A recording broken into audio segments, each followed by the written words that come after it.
Sir আপনার নাম? Subrata Sen. Subrata Sen. Sir কোথায় থাকেন আপনি? বসিরহাট। বসিরহাট থাকেন। আপনার আপলাইন স্যার? মুন্নাগাজী। আচ্ছা, মুন্নাগাজী এই স্যারের আপলাইন।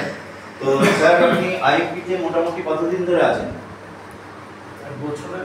বছরের কাছাকাছি। 1 বছর ধরে স্যার আইএফপিতে রয়েছেন, মুন্নাবাবুর হাত ধরে এসছেন। তো আপনি আজকে কিসের জন্য এসছেন? আজকে এই যে মানি ফ্রিডমের আমার ওই 8000 টাকার লেভেলটা পেয়েছি। মানে মানি ফ্রিডম আপনি 4200 টাকার যে কোম্পানির মানি ফ্রিডম স্কিম আছে সেই স্কিমটা আপনি করেছিলেন। করার পরে এটা কত নম্বর ক্লোন পেলেন? সেকেন্ড। মানে প্রথম ঘর 6000 টাকার ঘর আপনি পেয়েছেন।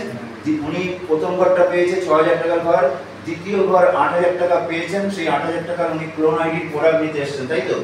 তো প্রোডাক্ট নিলেন এবং বাদ বাকি যে টাকাটা আছে সেটা উনি প্রোডাক্ট নিয়ে উনি অ্যাডজাস্ট করে নেবেন, এটা বলেছেন। এবং কোম্পানির যে এই যে এত সুন্দর একটা মিরাকল প্ল্যান, আপনি তো সেভাবে কাজ করছেন না। করছি না মানে কি করছিলাম, কিন্তু অনলাইন পরপর দুজন তো। আচ্ছা, উনি কাজ করছিল কিন্তু ওনার অনলাইন পরপর দুজন অফলাইন হয়তো অন্য কোনো জায়গায় এর থেকে বেশি জায়গা, কিন্তু এখন আর সেই ব্যবসাটা। তো যাই হোক, আমি আপনার সাথে কথা বলবো। অফলাইন আপনাকে একটা জায়গায় নিয়ে এসছে, সেই জায়গা থেকে সাকসেস পেতে গেলে আপনাকেই পরিশ্রম করতে হবে, কারণ অফলাইন আপনাকে সবকিছু করে দেবে না। তো সে যাই হোক, অফলাইন যেখানে ভালো আছে, যেখানে ভালো ইনকাম পাচ্ছে সেখানে করুক, কোনো ক্ষতি নেই।